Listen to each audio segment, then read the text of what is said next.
Hi കൂട്ടുകാരെ, പുതിയൊരു വീഡിയോയിലേക്ക് എല്ലാവർക്കും സ്വാഗതം. അങ്ങനെ പൂജ ആ ഒരു പത്രത്തിൻ്റെ ആളെ കാണാൻ വേണ്ടി പോവാണ് കേട്ടോ. അപ്പോൾ അയാൾ പറയാണ് സത്യത്തിൻ്റെ മാർഗ്ഗം മാത്രമേ ഞങ്ങൾ പത്രത്തിൽ പരസ്യം ചെയ്യുള്ളൂ എന്ന് പറയാൻ കേട്ടോ. അപ്പോൾ പൂജ പറയാണ് ആ ശരി അങ്ങനെ ആയിക്കോട്ടെ, നിങ്ങളുടെ പത്രത്തിൽ സത്യത്തിൻ്റെ മാർഗ്ഗം മാത്രമേ ഉള്ളൂ വെച്ചെങ്കിൽ അങ്ങനെ വരട്ടെ, അതിൽ യാതൊരു തെറ്റുമില്ല. അപ്പോൾ ഈ മുഖക്കുരു അതുപോലെ വെളുക്കാനുള്ള ക്രീം എന്നൊക്കെ പറഞ്ഞിട്ട് നിങ്ങൾക്ക് തെളിവ് കിട്ടിയതിന് ശേഷമായിരിക്കൂലേ നിങ്ങൾ ആ പരസ്യം കൊടുക്കുന്നതെന്ന് പറയുമ്പോൾ അവിടെ അയാൾക്ക് വാക്കുകളില്ല കേട്ടോ. അപ്പോഴേക്കും തൻ്റെ ആ ഒരു ആളോട് പറയാണ്, സ്റ്റാഫിനോട് പറയാണ് വേണി അവരെ പുറത്തോട്ട് പറഞ്ഞേക്കും എന്ന് പറയട്ടോ. അപ്പോൾ ഈ സമയം സോറി ഞാൻ കാരണം വേണിക്ക് ഒന്നും പ്രശ്നങ്ങളൊന്നും ഉണ്ടാവരുത്, അവൾ പ്രശ്നങ്ങളൊന്നും ഇല്ലാതെ ഇവിടെ ഇരിക്കട്ടെ, ഞങ്ങൾ കാരണം ആർക്കും ഒരു പ്രശ്നം ഉണ്ടാകാത്തതാണ് എൻ്റെ ആഗ്രഹം എന്ന് പറഞ്ഞ് അവിടെ നിന്നും പോവാണ് കേട്ടോ. അപ്പോൾ ആ ഒരു മാനേജറോട് സോറിയും പറഞ്ഞിട്ടാണ് പൂജ പോകുന്നത്. എന്നാൽ ഈ സമയം പുറത്ത് കിടന്ന വേണി പറയാണ് എനിക്ക് നല്ല നിരാശയുണ്ട്, നിങ്ങളെ രക്ഷിക്കാൻ കഴിയാത്തതിൽ വലിയ കുറ്റബോധമുണ്ട് എന്ന് പറയുമ്പോൾ പൂജ പറയണേ കുറ്റബോധത്തിൻ്റെ ഒന്നും ആവശ്യമില്ല, നീ നിന്നെക്കൊണ്ട് പറ്റാവുന്ന നോക്കി, പക്ഷെ അത് ശ്രമിച്ചു നടന്നില്ല, ഇനി വിട്ടേക്ക്. അല്ല എനിക്ക് ഒത്തിരി പത്രപ്രവർത്തകരെ അറിയാം, ഞാൻ എന്തായാലും അവരെ വെച്ച് ചെയ്യാൻ പറ്റുമോ എന്ന് നോക്കട്ടെ എന്ന് പറയുമ്പോൾ പൂജ പറയാം ഇത് വിട്ടേക്ക്, ഇത് ഞങ്ങൾ ആയിക്കോളാം എന്ന് പറയാൻ കേട്ടോ. അങ്ങനെ പിന്നീട് പൂജ അവിടെ നിന്ന് ഇറങ്ങാണ്. എന്നാൽ പിന്നീട് കാണിക്കുന്നത് പ്രിയയാണ്. പ്രിയ കുഞ്ഞു കരയുന്നു എന്ന് പറയാണ്. പൂജയുടെ കുഞ്ഞിങ്ങനെ പിടഞ്ഞ് കരയുന്നുണ്ട് കേട്ടോ.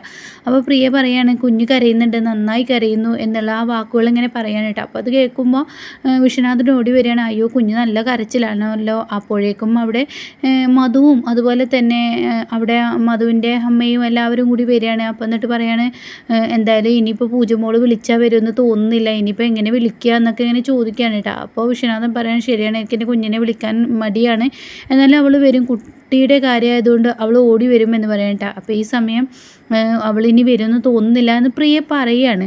അപ്പോൾ ഉടൻ തന്നെ എന്നാലും വേണ്ടില്ല വിളിച്ച് നോക്കട്ടെ എന്ന് പറഞ്ഞിട്ട് വിശ്വനാഥനെ വിളിക്കുകയാണ് കേട്ടോ. വിശ്വനാഥൻ വിളിച്ച ഉടൻ തന്നെ പൂജ പറയും എന്താ വെച്ചാൽ എന്ന് ചോദിക്കുമ്പോൾ മോള് വല്ലാതെ കരയുന്നു, പാല് കിട്ടാൻ ഞാൻ തോന്നുന്നു, മോൾക്ക് ബുദ്ധിമുട്ടില്ലെങ്കിൽ വന്നാൽ നന്നായിരുന്നു എന്ന് പറയുമ്പോൾ ഞാൻ നാളെ വരാമെന്ന് പറഞ്ഞിട്ട് ഫോൺ കട്ട് ചെയ്യാണ് കേട്ടോ.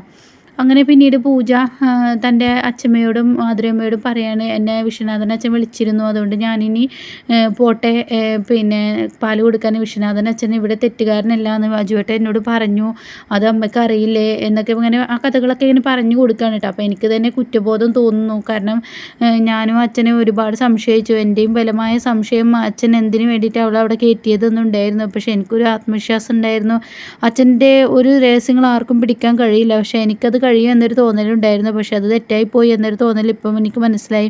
എന്തായാലും അജുവേട്ടൻ നിർബന്ധിച്ചത് കൊണ്ടാണ് ഇത്രയും ദിവസം അച്ഛനെ കാണാൻ ഞാൻ പോവാതിരുന്നത് എന്നൊക്കെ ഇങ്ങനെ പറയാനായിട്ട്. അപ്പോൾ വിശ്വനാഥൻ പറയണേ മഹാന്മാരൊക്കെ അങ്ങനെ തന്നെയാണ്, സത്യങ്ങൾ പുറത്ത് മറ്റുള്ളവരെ അറിയാൻ താല്പര്യപ്പെടില്ല, അവർ സ്വയം തന്നെ ഉള്ളിൽ ഒതുക്കുകയുള്ളൂ എന്ന് പറയണ്ട. അപ്പോൾ മാധുരമ്മ പറയാണ് ഞാനും ഒത്തിരി തെറ്റുകൾ ചെയ്തിട്ടുണ്ട്, അതുകൊണ്ട് എനിക്കും ആ തെറ്റ് തിരുത്തണം, വിശ്വനാഥനെ ഞാനും സംശയിച്ചു പോയി, അദ്ദേഹത്തിനോട് എനിക്കും മാപ്പ് പറയണം എന്നുള്ള വാക്കുകളൊക്കെ ഇങ്ങനെ പറയാനായിട്ടാ.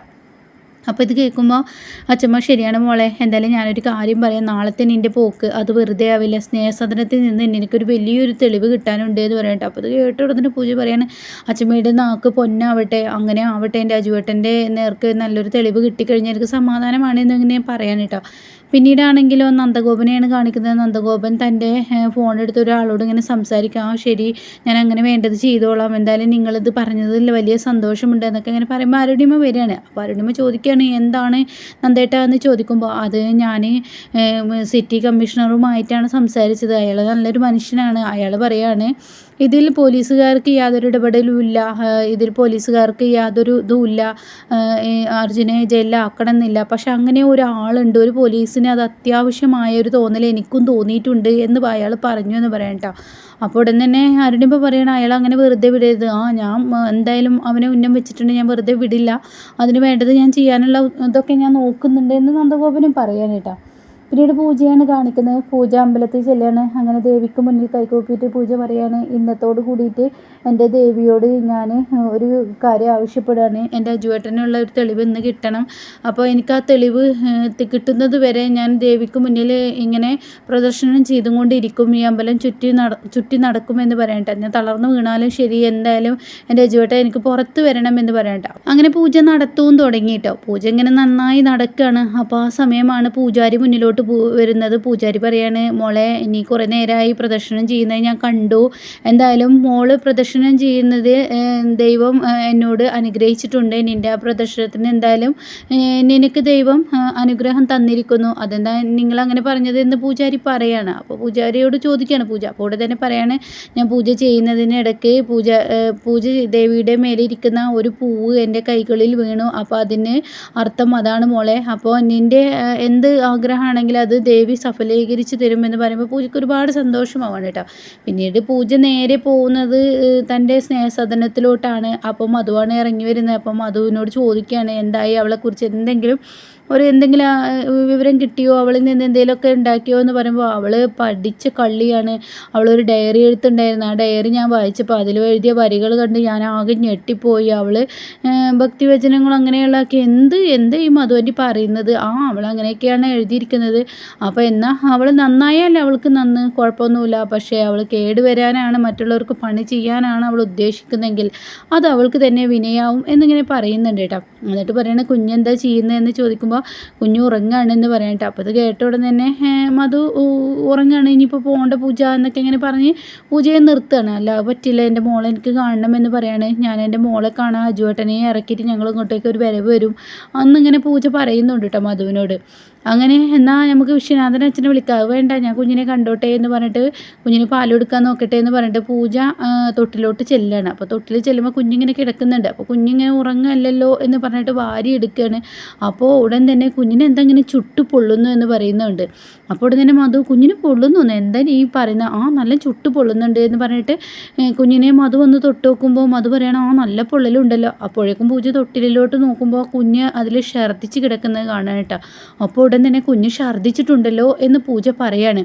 അപ്പോൾ ഇത് കേട്ട ഉടൻ തന്നെ അത് പറയണേ, എന്നാൽ ഞാൻ വിശ്വനാഥൻ അച്ഛനെ വിളിച്ചിട്ട് വിവരങ്ങൾ പറയട്ടെ എന്ന് പറഞ്ഞ ഉടൻ തന്നെ പറയണേ, അത് വേണ്ട, വിശ്വനാഥൻ അച്ഛനൊന്നും കാത്തു നിൽക്കണ്ട, നമുക്ക് തന്നെ കുഞ്ഞിനെ ഹോസ്പിറ്റലിലോട്ട് കൊണ്ടുപോകാൻ നോക്കാം എന്ന് പറയാൻ കേട്ടോ. അപ്പോൾ ഇത് കേൾക്കുമ്പോൾ മധു പറയും, ശരി എന്നാൽ അങ്ങനെ ആവട്ടെ എന്ന് പറയണം. പിന്നീട് മാധുര്യമ്മയാണ് കാണിക്കുന്നത്. മാധുര്യമ്മ അർജുനെ കാണാൻ പോയിരിക്കുകയാണ്. അപ്പോൾ ജയിലിൽ വന്നിട്ട് അവിടുത്തെ സൂപ്രണ്ട് പറയണേ, എന്നെ കാണാൻ ഒരാൾ വന്നിട്ടുണ്ടെന്ന് പറയണേ. അപ്പോൾ അർജുൻ ആരാണെന്ന് അറിയാൻ വേണ്ടി പുറത്ത് വരികയാണ്. അപ്പോൾ തൻ്റെ അമ്മയാണെന്ന് കാണണം. അപ്പോൾ അമ്മയാണെന്ന് കാണുമ്പോൾ അർജുൻ നന്നായി സങ്കടമുണ്ട്. പക്ഷേ അത് തൻ്റെ ഉള്ളിൽ ഒതുക്കുകയാണ്. അങ്ങനെ അർജുനോട് മാധുര്യമ്മ ചോദിക്കുകയാണ്, മോനെ എങ്ങനെയുണ്ട്, നിനക്ക് കുഴപ്പമൊന്നുമില്ലല്ലോ, സുഖമല്ലേ എന്ന് ചോദിക്കുമ്പോൾ, അമ്മ എനിക്ക് സുഖം തന്നെയാണ്, ഞാൻ ജയിലിലാക്കിയവരും ജയിലിൽ മറ്റുള്ളവർ കാരണം ജയിലിലോട്ട് പോകേണ്ടി വന്നവരും അങ്ങനെയുള്ള ആളുകളൊക്കെ എൻ്റെ അടുത്തുണ്ട്, അവരൊക്കെ സുഖമായി ഇരിക്കുന്നു എന്ന് പറയുമ്പോൾ മാധുര്യമ്മ, എടാ ഈ അമ്മയോട് നിൻ്റെ കള്ളം വേണ്ട, നിൻ്റെ മുഖത്ത് തന്നെ വ്യക്തമായി എഴുതിയിട്ടുണ്ട് നീ നല്ല സങ്കടത്തിലാണ്, എന്തിനാ ഈ അമ്മയെ പറ്റിക്കുന്നത്, എന്തിനാ ഇനിയും ഈ അമ്മയോട് പറ്റിക്കുന്ന സംസാരങ്ങൾ സംസാരിക്കുന്നു, ഇന്ന് 10 മാസം നൊന്ത് പ്രസവിച്ച ഈ അമ്മയോട് കള്ളത്തരം പറയുന്ന എന്നൊക്കെ പറഞ്ഞിട്ട് ഇങ്ങനെ കരയാണ്. അപ്പോൾ അമ്മ ഇങ്ങനെ തളർന്നാൽ ഞാനും തളരും. അപ്പോൾ അതുകൊണ്ടാണ് നിന്നോട് ഞാൻ പറയുന്നത്, നീ തളരരുത്, നീ ധൈര്യവാനായി എന്നോട് എല്ലാ കാര്യങ്ങളും ഏറ്റെടുത്ത് മുന്നോട്ട് വരും, പഴയ അർജുനിൽ നിന്ന് നീ ഒരു വ്യത്യാസം ഉണ്ടാക്കും എന്നതിലുള്ള ഒരു വാക്ക് എനിക്ക് തരണമെന്ന് പറയുമ്പോൾ, അമ്മേ എന്ന് പറയാം കേട്ടോ, എനിക്കറിയാം എൻ്റെ മോന് നന്നായി സങ്കടപ്പെട്ടിരിക്കുകയാണെന്ന്. അപ്പോൾ ആ സങ്കടമൊക്കെ മാറ്റി എൻ്റെ മോന് നല്ലൊരു എനർജിയോട് കൂടി എൻ്റെ മോന് വരണം, എന്നിട്ട് തനിക്ക് തിരിച്ചടിയായി നിന്നവർക്കൊക്കെ തിരിച്ചടി നീയും കൊടുക്കണം എന്നൊക്കെ ഇങ്ങനെ പറയുമ്പോൾ മാധുര്യമ്മയുടെ മുന്നിൽ അർജുൻ അങ്ങ് കരയാണ് കേട്ടോ. അപ്പോൾ ഇനി എന്തായാലും സ്നേഹസദനത്തിൽ നിന്നും വലിയൊരു തെളിവാണ് ഇനി അർജുനെ ഇറക്കാൻ വേണ്ടി കിട്ടുന്നത് കേട്ടോ. അപ്പോൾ അത് നാളത്തോടു കൂടി കാണിക്കുന്നുണ്ടാവും.